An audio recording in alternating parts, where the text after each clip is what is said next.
This organization turned the panda into a symbol of the conservation movement. Welcome to WatchMojo.com, and today we're taking a look at the history of the World Wildlife Fund.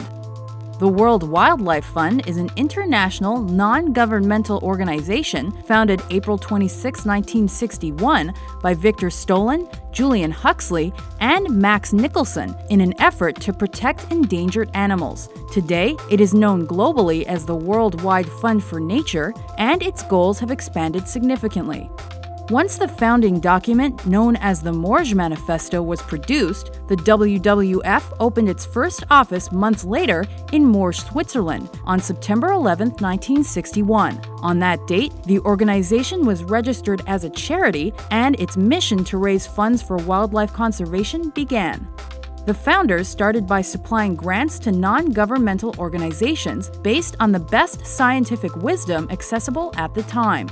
One notable early project involved assisting the Indian government in creating reserves for Project Tiger.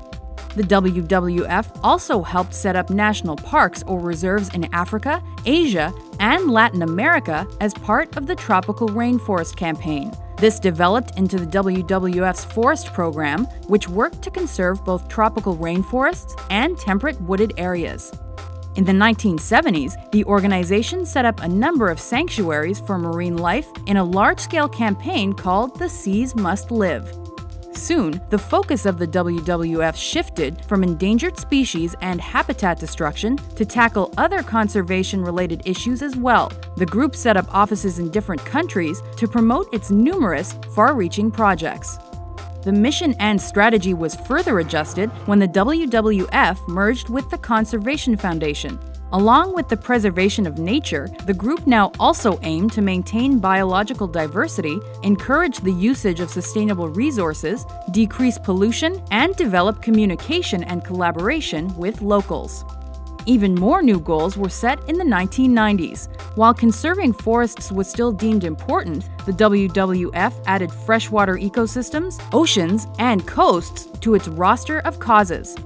Today, the WWF continues working to reduce our ecological footprint, but also concentrates on the conservation of over 30 species and ecoregions considered to have the most exceptional and biologically diverse habitats. In addition, the global program framework includes global initiatives concerning the Amazon, the Arctic, smart energy, smart fishing, and more. Throughout its history, the WWF has attempted to bring about policy changes by both collaborating with and lobbying world governments. For instance, international moratoriums on whaling and the ivory trade are partly the result of the group's efforts. Debt for nature swaps are another example where developing countries can both lower their foreign debt and yield funds for conservation efforts.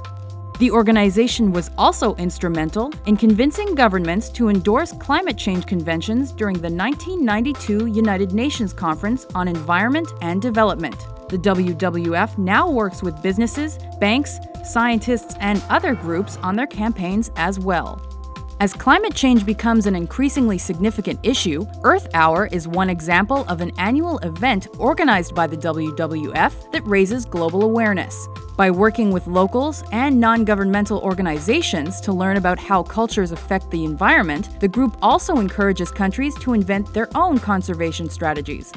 Since the WWF is a charitable foundation, it receives financing from outside sources. Gifts and individual donations make up the majority of funding, though government agencies, institutions, and corporations contribute as well. However, this has led to criticism. Some have accused the WWF of biased campaigning due to its relationships with certain big businesses.